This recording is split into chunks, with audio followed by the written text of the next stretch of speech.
now. There we are. Right. Thank you, everybody, for coming along. And thanks to Andy Rees for agreeing to give this presentation. He's going to run us through the presentation, and then we're going to have Q&A at the end. If you can put your questions in the chat box, then we'll get to them at the end, so we don't get off track, and there's lots to get through.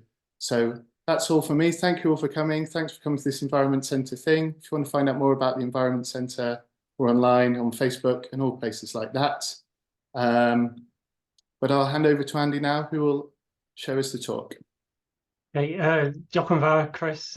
No star. Good evening, everyone. Thank you for giving me the opportunity to give this presentation. So I'll try and load it up now. Fingers crossed it all works.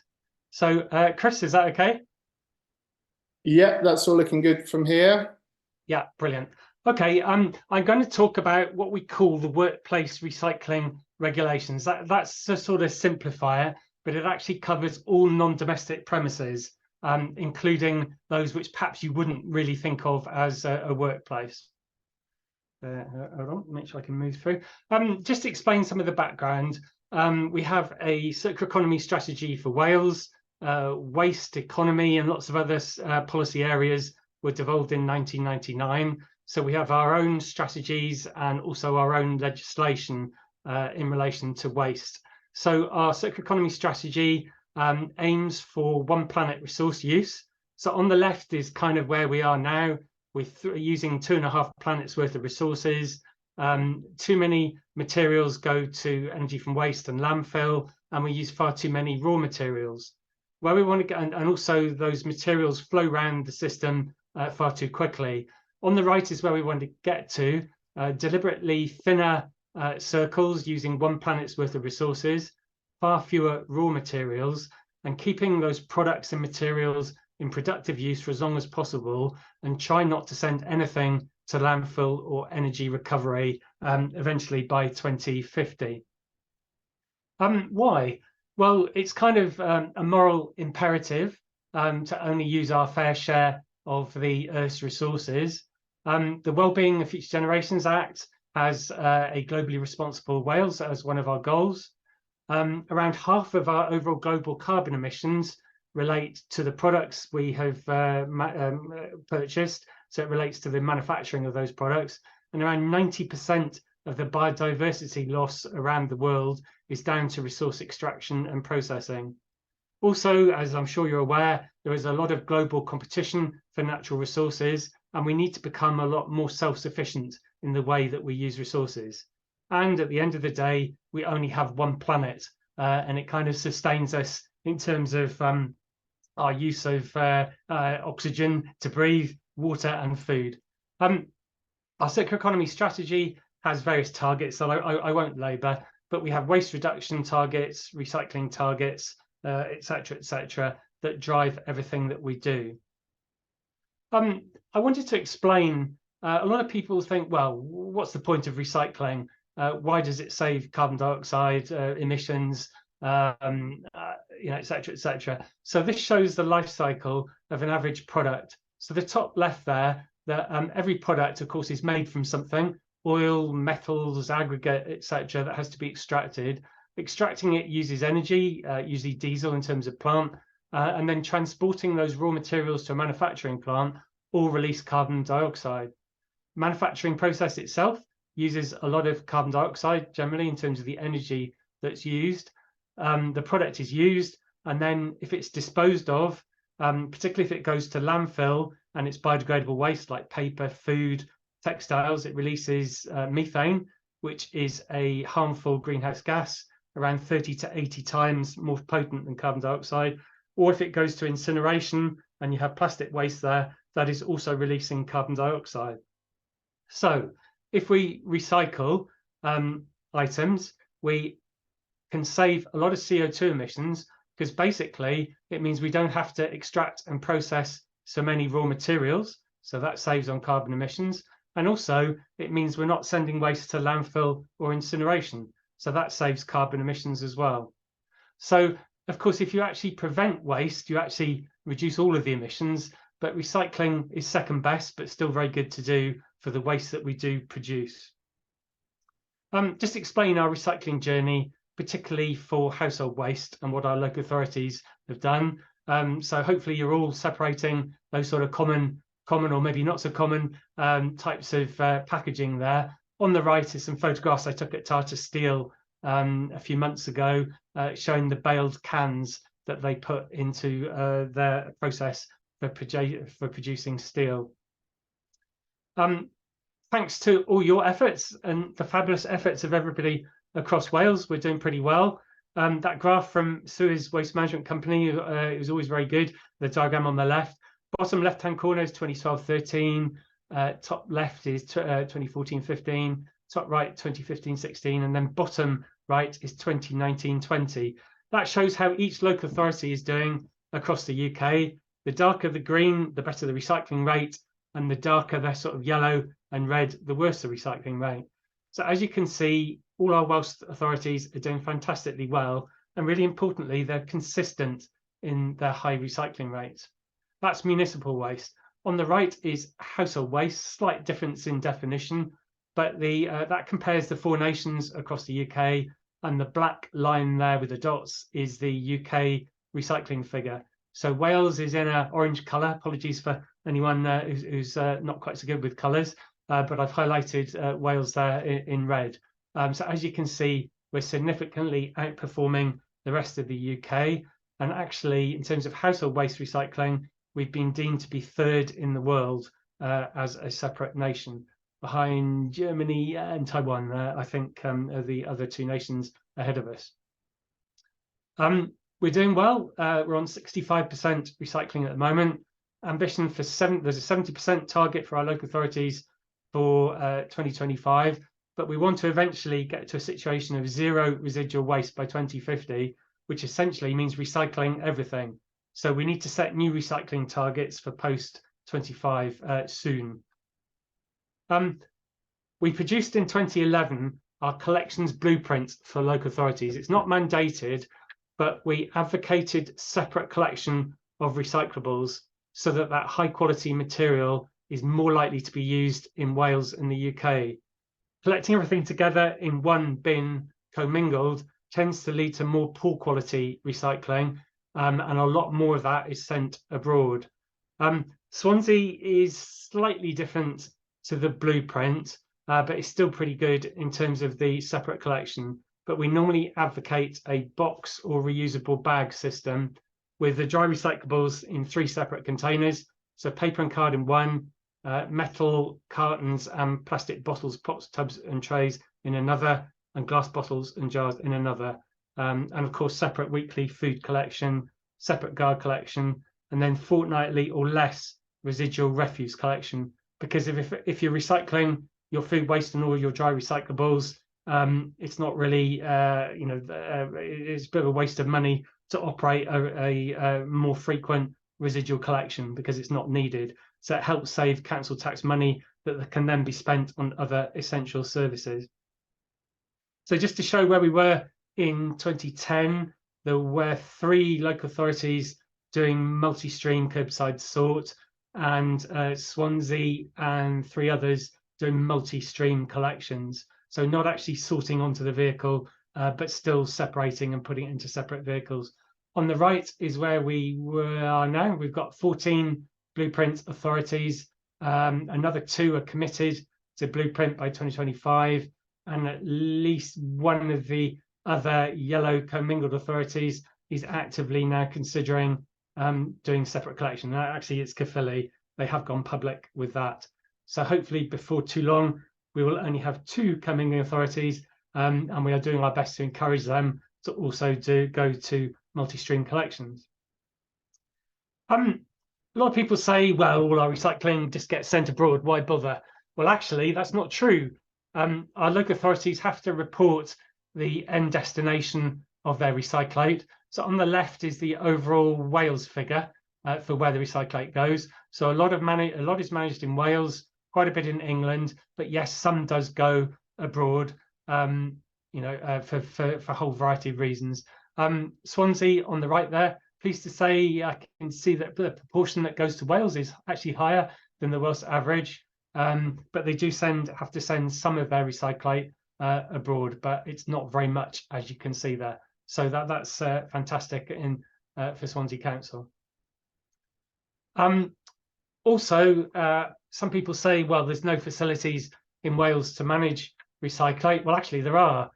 We've got Tata Steel and Celsa Steel managing metal cans. We did have UPM Shotton in North Wales managing newsprint, recycled newsprint, but they're now going to switch over to recycling cardboard. We've got various companies that manage glass, and we do have some companies managing plastic, but we need more. So I'm pleased to say there is a major new investment planned to take over the old Toyota Gorsai factory in Gorsainen, a £45 million investment to handle 100,000 tonnes of plastic bottles, pots, tubs and trays and plastic film. We're hoping that the PET, your pot bottle plastic first part of the plant will be up and running either by the end of this year or early next year. But they're actively buying the equipment to kit out the factory, which I did visit actually. Did I go last Friday? So it's fantastic what they're doing there. Okay, now on to the workplace or non-domestic premises recycling reforms. So why are we doing this? Well, for staff, we hope there will be less confusion, because essentially what we're doing is mirroring the collections blueprint in terms of 3 containers for dry recycling, food waste separated, etc. So we're hoping that for staff there'll be less confusion. So what they recycle in the workplace will largely be the same as they do at home. Hopefully, those who care about the environment will have a greater sense of self-satisfaction for their efforts to tackle the nature and climate emergencies. And hopefully they'll get greater empathy for their employers being seen to do their bit to help the environment and tackle the climate emergencies. For employers, recycling should actually save money on disposal costs, particularly in terms of landfill and incineration. And incineration costs for residual waste are likely to go up substantially in 2028, when incineration will be included under the emissions trading scheme. So basically that will add a considerable extra cost for the incineration of residual waste. Businesses, particularly the larger ones who've set themselves decarbonisation or net zero targets, it'll help them because that relates to what they call scope 3 emissions. Hopefully it'll improve workplace behaviour towards wastage. So it's not just the cost of managing that waste, but also the materials in the waste stream that are wasted, because obviously they were bought as products, etc. And hopefully the employers will get more empathy from their staff. For manufacturing, I think I've just touched on this before, providing this high quality recyclate from workplaces will definitely help our manufacturing businesses who have been struggling in terms of securing cost-effective supplies of raw materials in relation to the COVID crisis, Ukraine, the issues in the Red Sea, the cost of transportation of raw materials around the world. If they can get a supply of cheaper raw materials locally through using high quality recyclate, then that will really help them. So, and it will help our economy generally by reducing our reliance on imported raw materials and our money flowing elsewhere to buy those materials. Also for the environment, as I touched on before, recycling is an important component of the circular economy, helps reduce carbon emissions, which helps reduce global warming, and also helps reduce the damage caused to nature by extracting more and more raw materials in terms of mining, aggregate extraction, oil extraction, etc. And hopefully save some of those beautiful animals, insects, etc. there, most of which are my photographs of Gower, apart from a couple of photographs of Antarctica there. So the actual regulations themselves. There are 3 sets. Sorry, this is an old slide, not of proposed regulations, but actual regulations that were approved by the Senedd a couple of months ago. So the first is the separation requirements.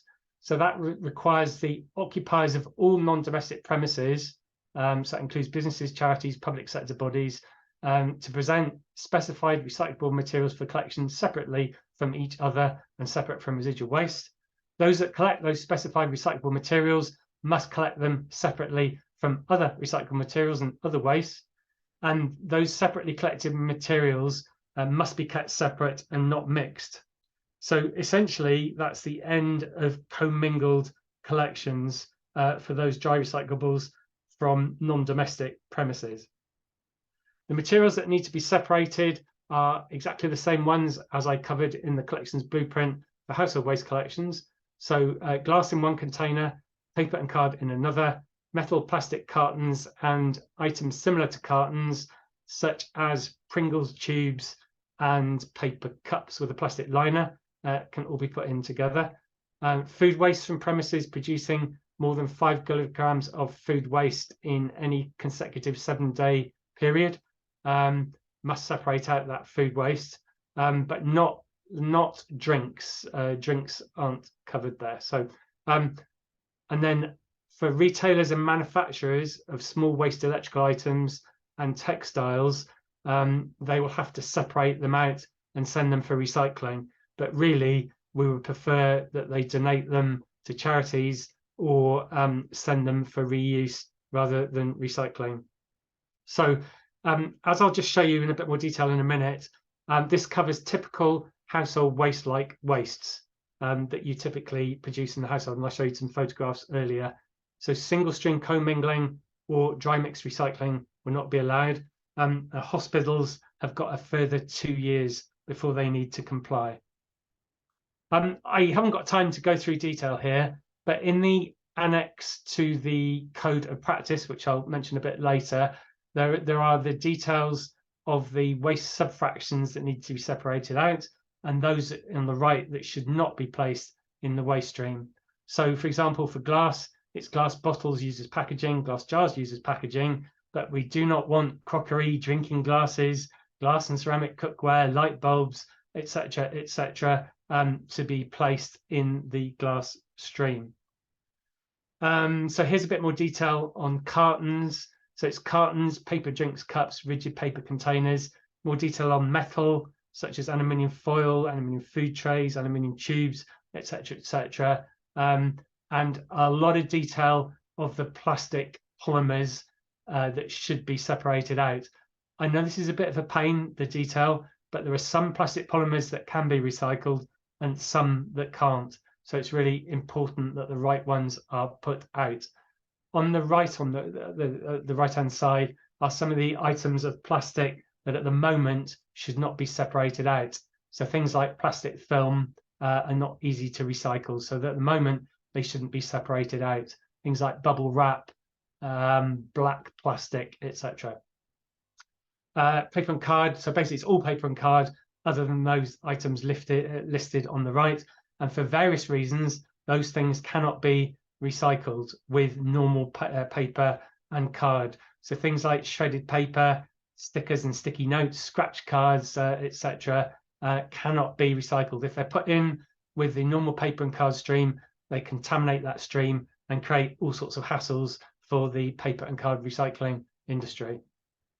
Food waste, hopefully that's fairly self-explanatory. So that's all food that was intended for human consumption or that arises from the preparation and processing of food or drink, but does not include anything, any wash water. So if you're washing pans and saucepans, etc., that can go down the sink and not actually be separated out. So unsold small waste electrical equipment, that really applies to only to retailers and manufacturers. If you're a retailer or manufacturer, read the code of practice. I haven't got time to go through the detail. And the same for textiles. So, okay, we were asked many questions over the last few years when we've been developing these regulations about, well, what premises are actually covered. So there are some rules of thumb written into the code of practice in terms of, are you a business? Do you pay business rates? Have you got planning permission for a business premises, etc.? Are the sort of general tests. But we've also sort of come up with a handy list of typical premises, but it's not an exhaustive list. And it's, as I said before, although we're calling in workplace recycling regulations, it does actually cover more things than where people work. So things like community halls, places of worship, prisons, where are we, heritage buildings, are just some examples perhaps of where you wouldn't normally think of that as a workplace. Construction sites, etc., etc., are covered there. And the only workplaces excluded from day one are hospitals, private and NHS, but they've got to comply in 2 years' time. Also, we're banning separately collected waste streams from landfill or incineration.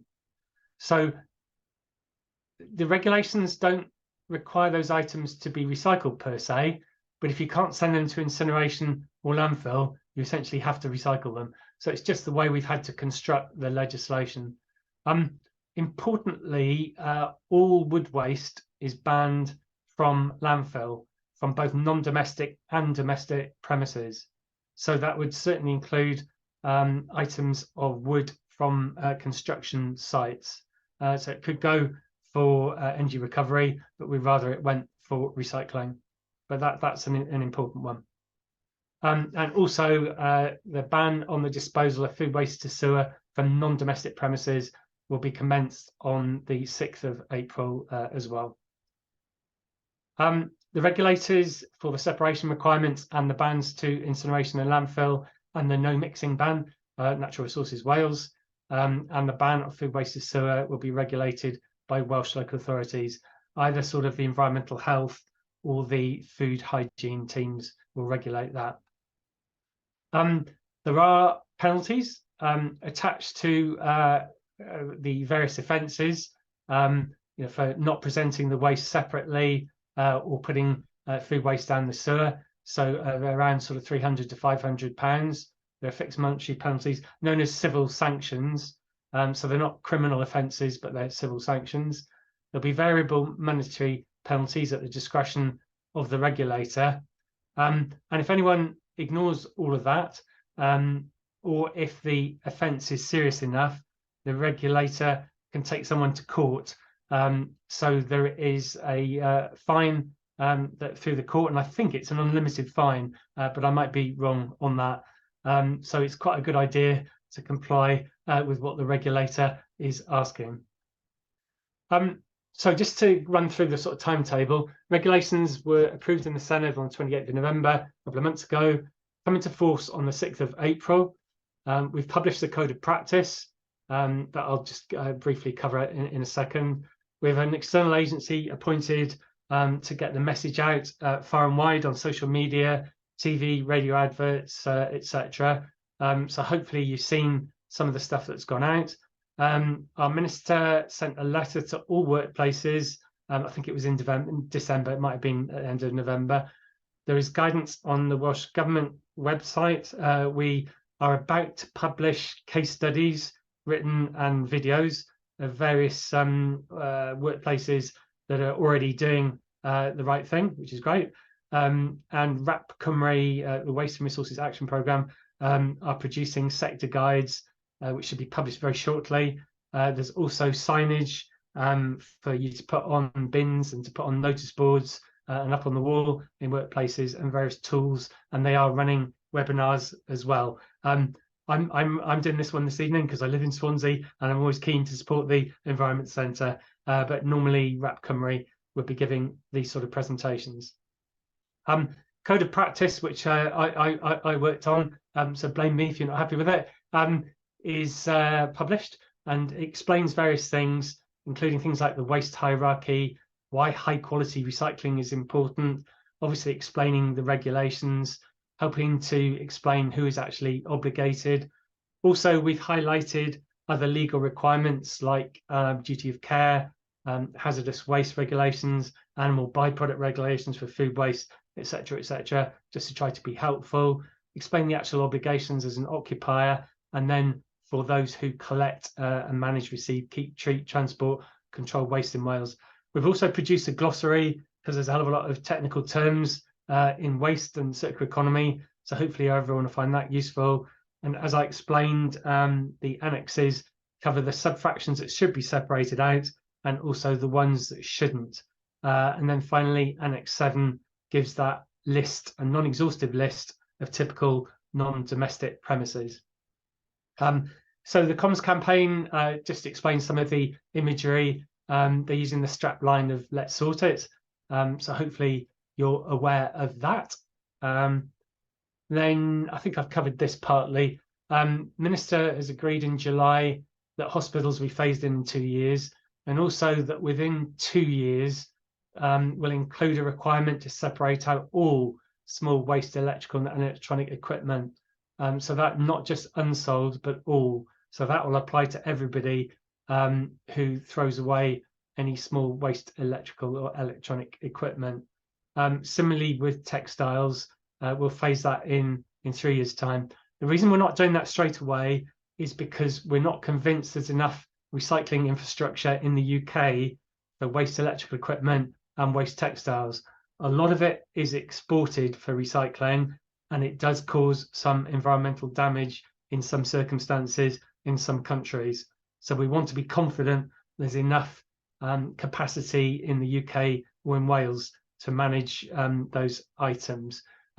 We also want to extend the regulations to cover plastic film by 2027, and hopefully there'll be some trials soon with some of our local authorities for collections from households and non-domestic premises to make sure that works, and to send that plastic film to some of the plants that are now up and coming in Wales and outside.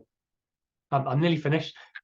So just to explain, although to some this may seem a bit radical, I always say, well, if you have a look at somebody next door, they're probably actually doing it already. So here's some random examples of examples of separate collection already in place. Quite a few around Swansea with some of the photos I've taken, all from friends of mine who know how keen I am on photographs of recycling facilities. So the small cafe and shops waste in the middle at the top there is actually the Three Cliffs Cafe in Pennard, who has been doing separation of dry recyclables and food waste for a long time, and they have a very small footprint in which to manage that, but they have successfully done it.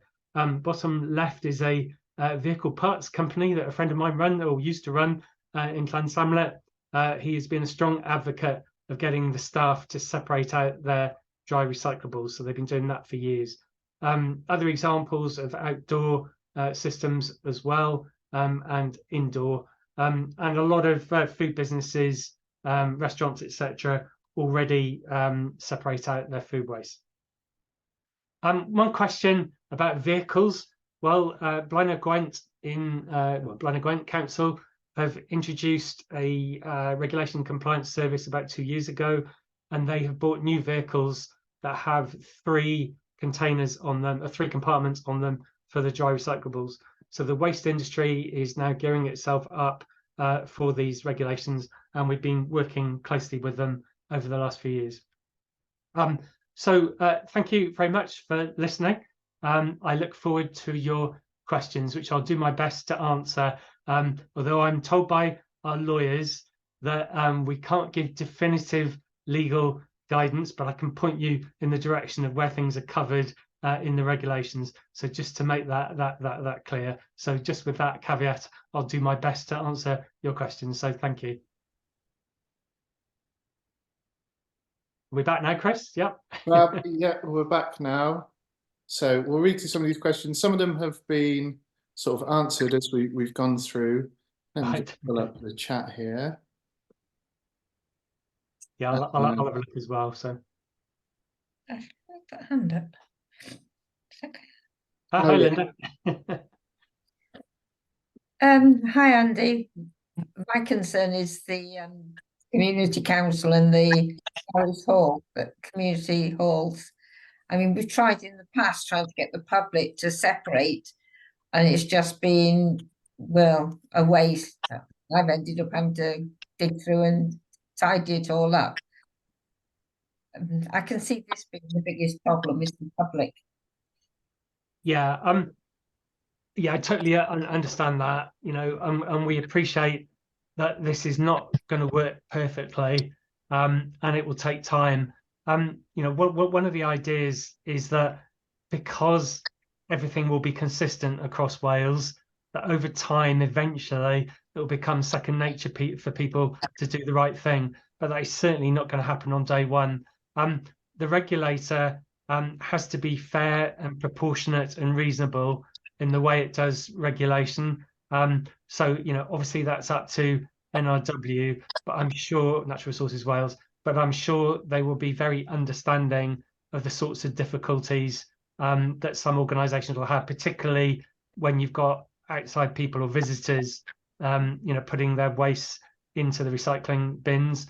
But what they'll be looking for in mitigation is probably clear signage to show that you've done your best to try and get the public to do the right thing. So that's the sort of thing that you need to do, and that is explained in the code. There's advice in there on best practice and things like documenting. I mean, I accept for some small organisations this might become more of a challenge, but at least documenting procedures, having some written notes of what of how you're trying to get people to comply would help in mitigation.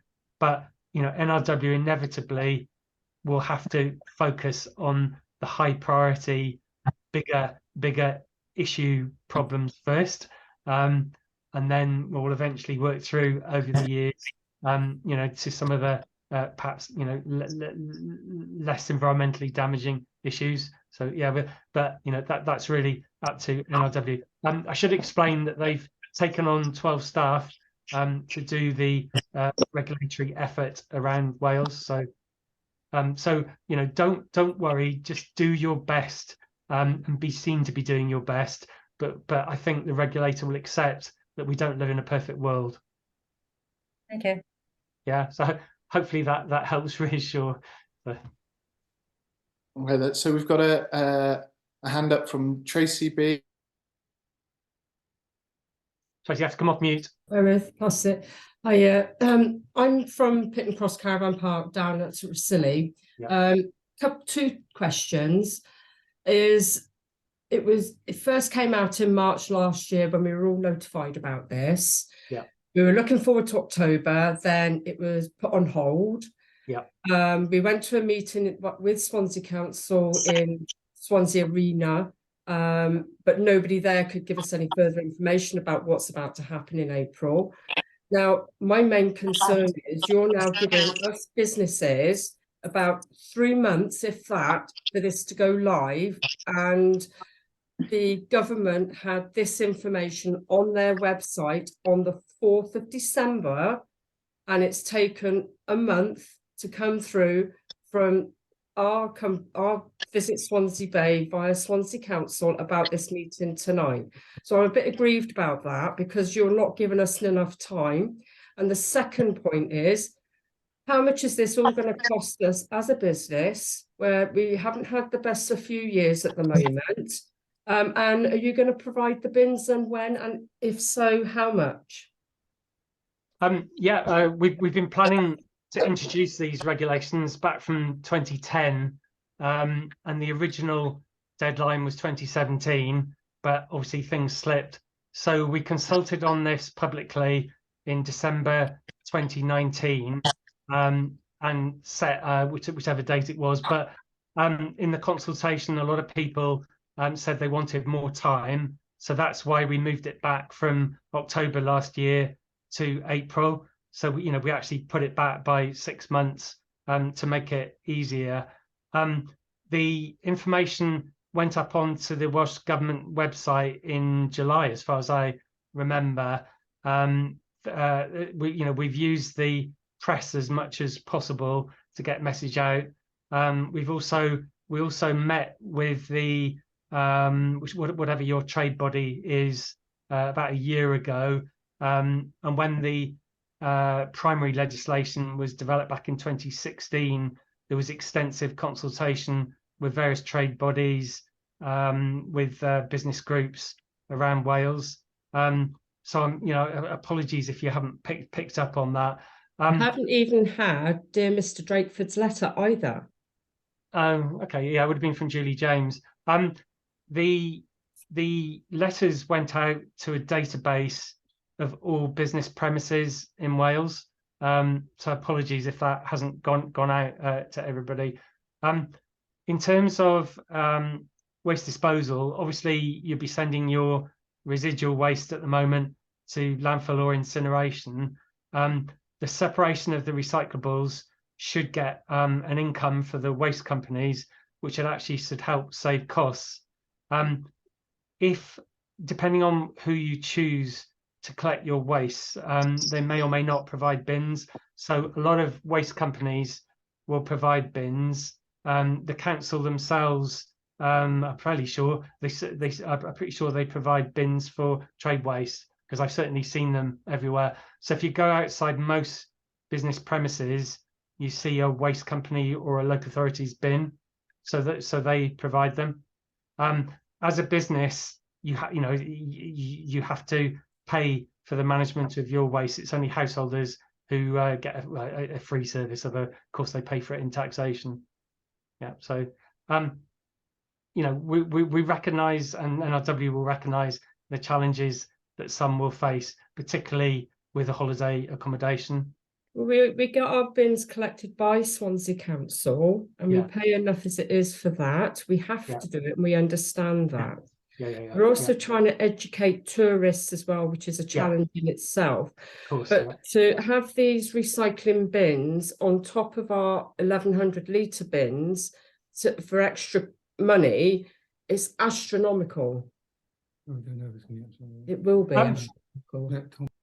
There are a number of different, it's a competitive market in terms of collecting waste. So there are quite a lot of companies, many that serve Swansea, who will provide a service. So that, there will be a competitive element there. So I suggest you shop around basically to get the best price.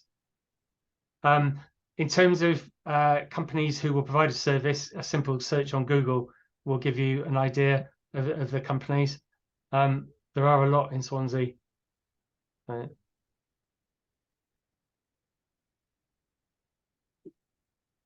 Should we, I think Laura was next for a question.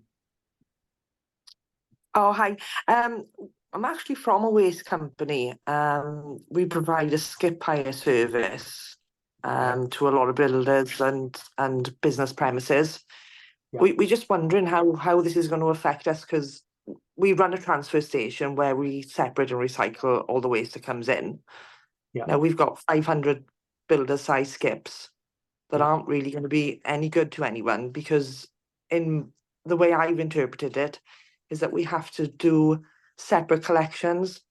So that means sending an 18-ton lorry to collect 4 separate bins or 4 separate skips than just collecting it in one go. And obviously our customers pay us then to separate it and recycle it with at our premises. So where do we stand?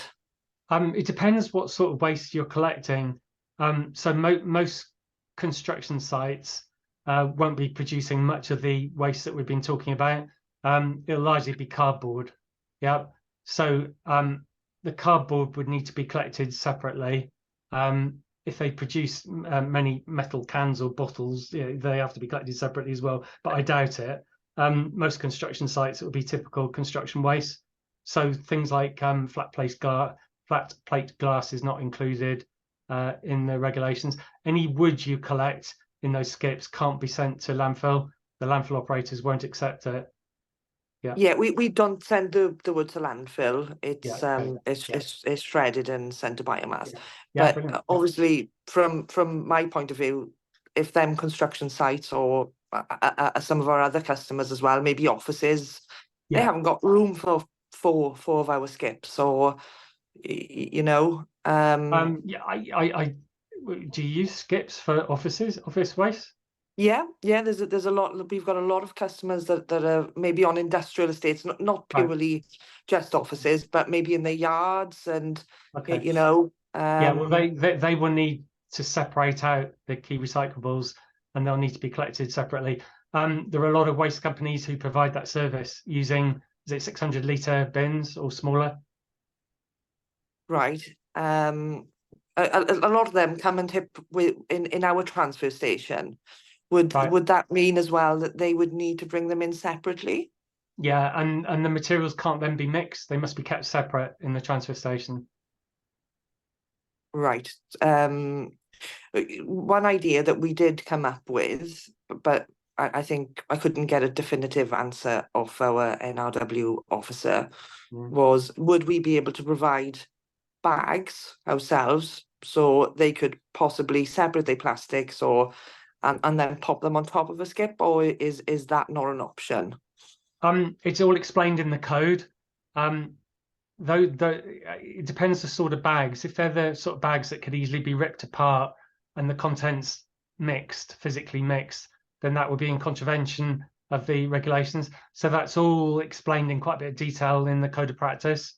So I would urge you to have a read of that. That does explain those sort of scenarios.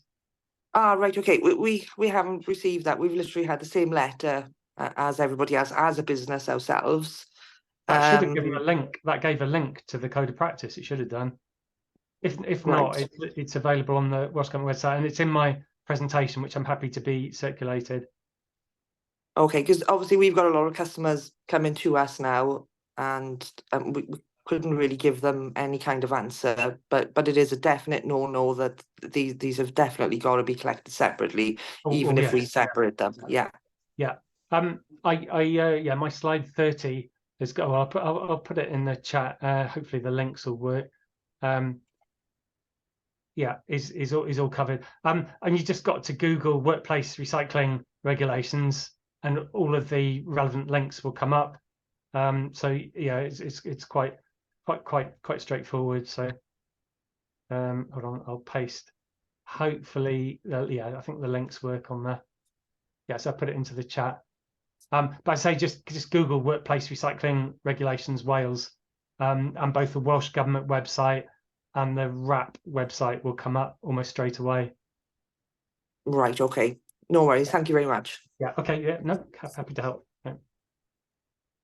Thank you, Laura. I think Tom was next. And as Andy said, if you want a copy of these slides, if you want to send me a message with your email address, I can send you a copy of these slides tomorrow morning if you want a copy of that as well. Yeah, very happy for them to be circulated. Yeah, yeah. No there we are. And Tom's next now. Hi Tom, how can I help? You're on mute. You're still on mute.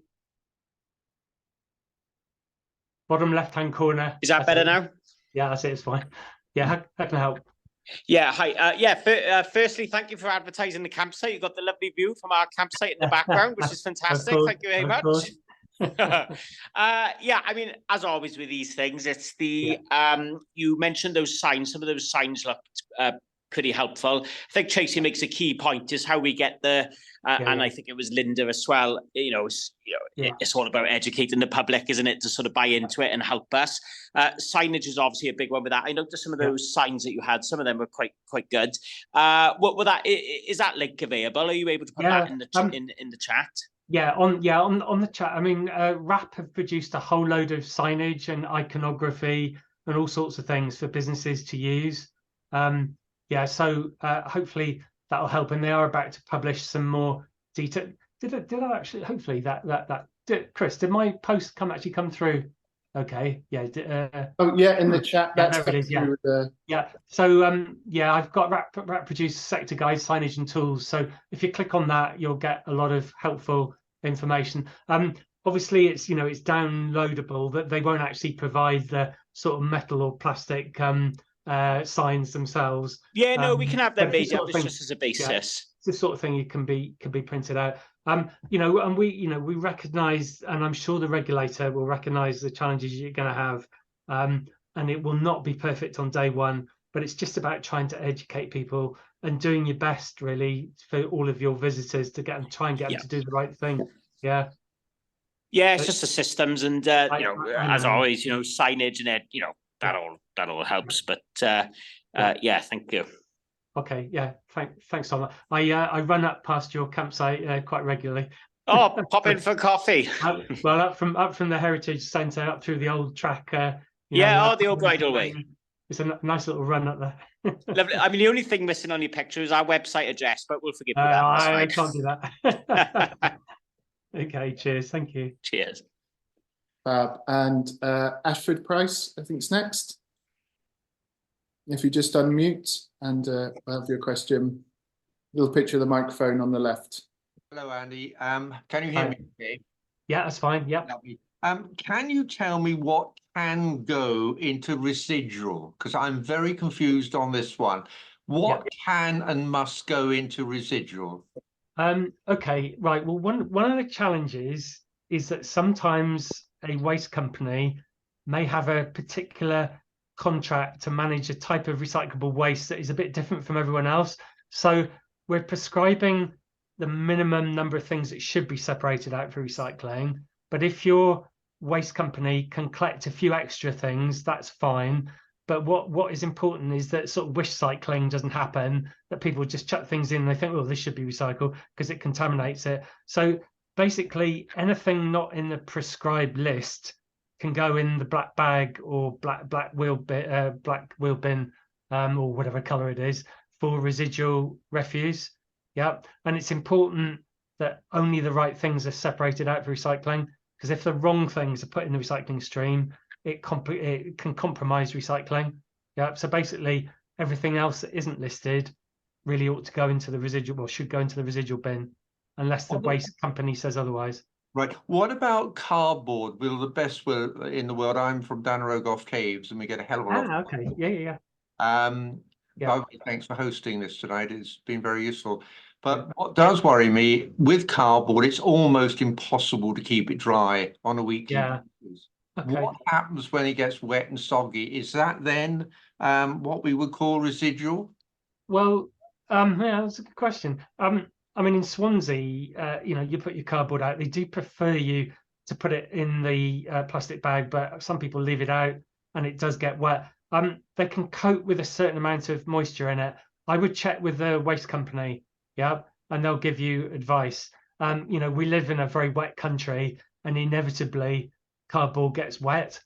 So I think the system can tolerate a certain amount of wetness, providing the cardboard hasn't been left out for days, in which case it starts to break down when it's wet. Yeah, but I would check with your waste company, because I'll be honest, I don't know the exact answer on that one, but I would imagine they can certainly cope with a certain amount of moisture, but not too much.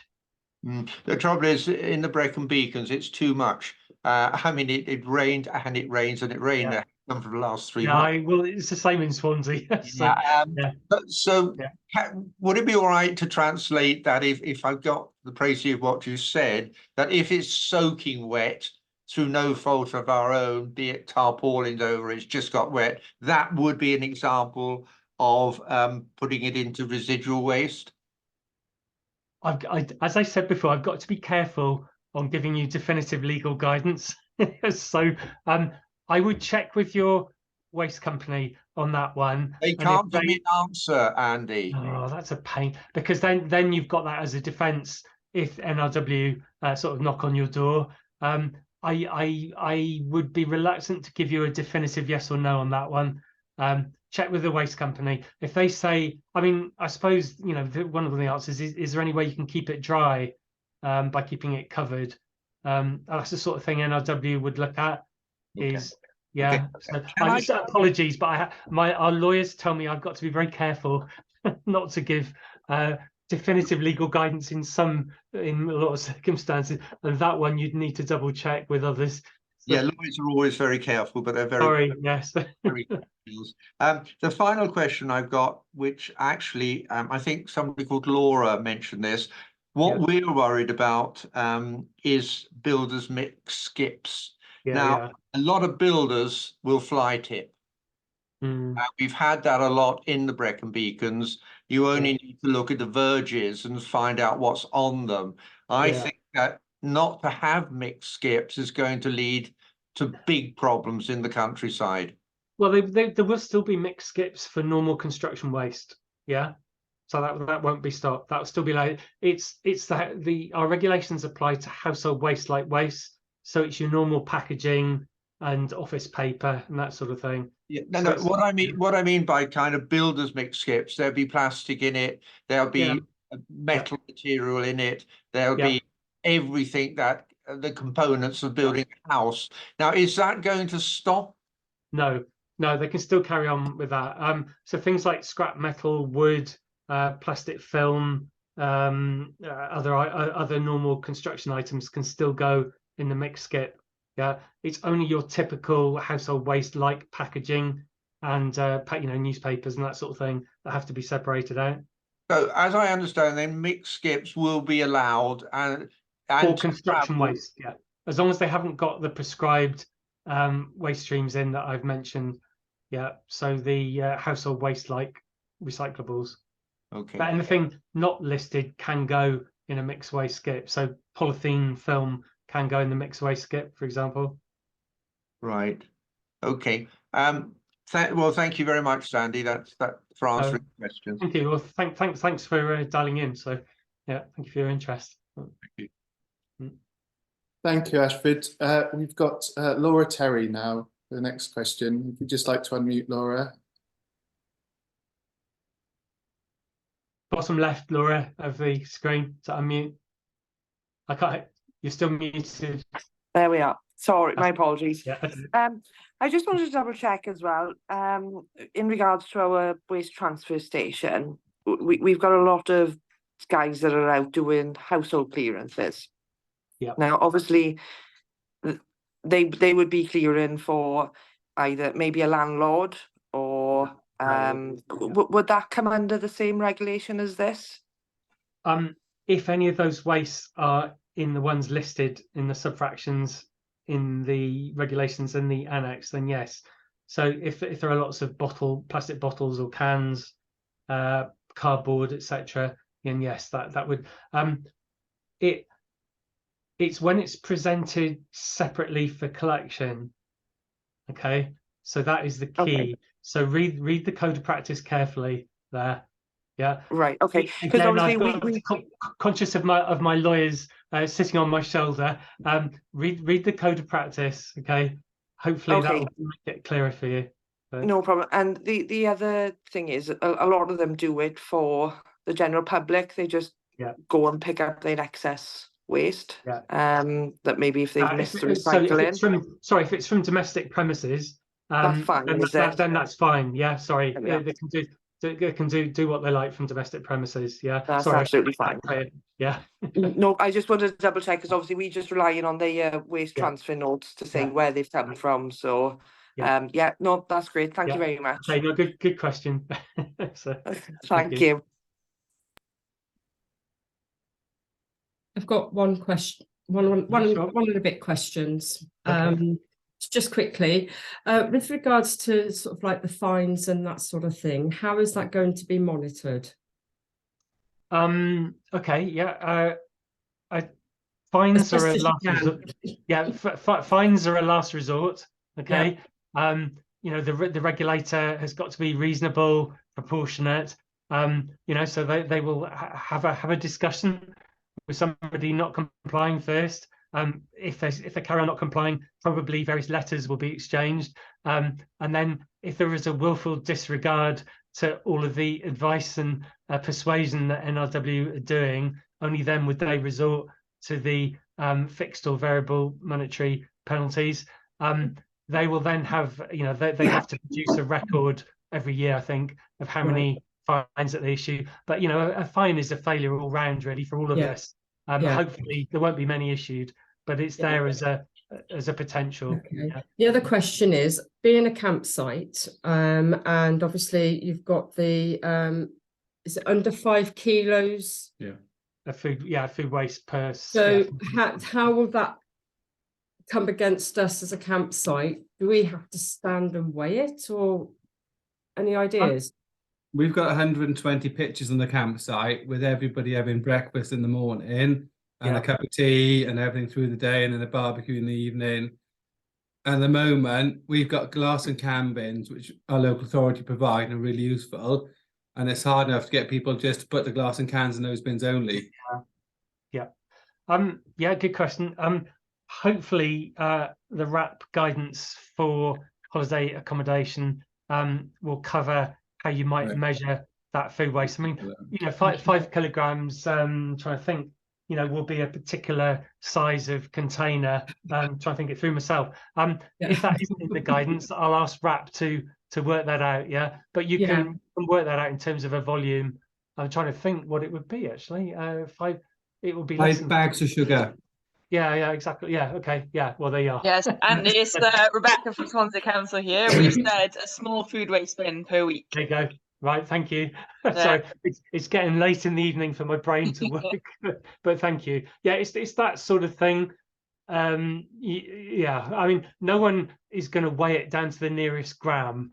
Yeah, so it's sensible and practical approach to it, I think, is what would be needed. Yeah. Yeah, thank you on that one.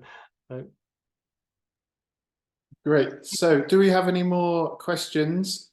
There's a couple of things in the chat about food waste, but Rebecca from Swansea Council seems to be answering those quite well. But if anybody's got any more questions, speak now or drop me an email and we can... Oh, Tom, are you speaking? You're on mute if you are. No? Okay. Sorry, I can't find the hand up button for some reason. I'm not used to using Zoom. So Oh, yeah. from Swansea Council here. Laura was talking about collecting like black bags from domestic premises because they've got excess black bags.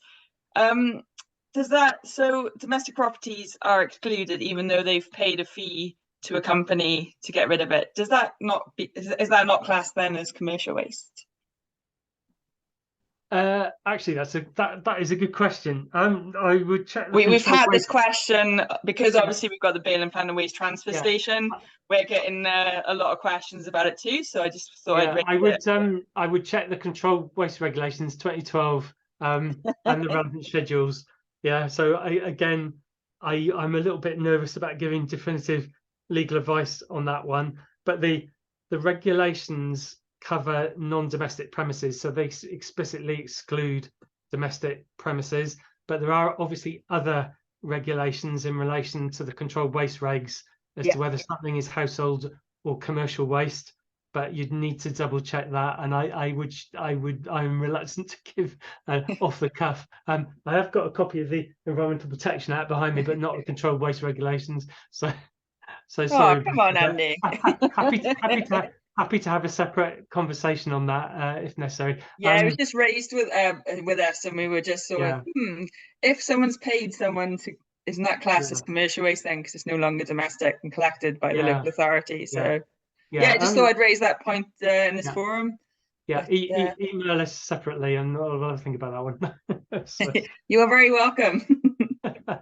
I'm glad you're on the call. So, thank you. Actually, Rebecca, what is your answer on the cardboard?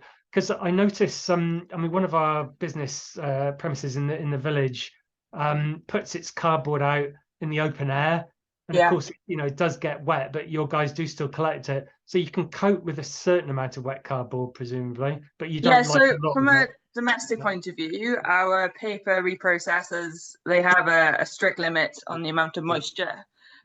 So we have asked residents to put it in a green bag to keep it dry. But from a commercial point of view, we use a different contractor, and they're more tolerant to wet cardboard.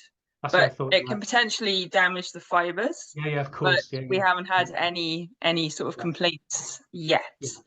Yeah. Okay. Thank you. That was a question I've been wondering. So, okay, brilliant. Thank you. No worries.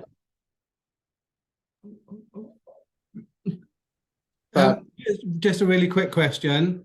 At the moment, some companies collect the mix. I think this might be an answer, but just checking. Some companies collect mixed recycling in one bin at the moment. Yeah. Technically, will that be stopped? Yes. They will be breaking the law on the. So you can't. Yeah. Because at the moment, we're really lucky that our bin provider, they collect it separate. Our cars and cans are separate, and everything's separate. And I know Rebecca said they can bring in plastic on in April, so that's really good news. So I'd like to thank you for that. Yeah, I'll be in touch. Yay. I might even pop down to see you. It's not a bad location to visit. Machine. Yeah. Coffee machine, wow. But we don't have 3 cliffs behind us though. Fantastic. Still nice there though, still nice. We're very lucky to have Gara on our doorstep. So we are, yeah. Okay. Wonderful. Thank you, everyone. It's a really good set of questions, so thank you. And thank you, Andy, for agreeing to do this and taking us through. If anybody wants the slides sent to them, put the message in the chat, or you can email me. I'm chris@environmentcentre.org.uk. If you want to watch this again, we'll be sharing it on our social media as well. If you had such great time, you want to see it again. So yeah, thank you all for coming. Thank you all for the great questions. Thank you for Andy. And yeah, I always like to say about recycling in Wales that, you know, we're the world leaders in this. So when we struggle with these little things, we've got to remember that we're trailing the path for everyone else. So it's really great that all of you were so interested and wanted to find out more. So thank you for coming, and I'll leave the chat open for a little bit and leave the room open if anyone wants to put anything in there, or I'll have any chat. But thank you all. It's great. Okay, thank you. Thank you. Okay, bye.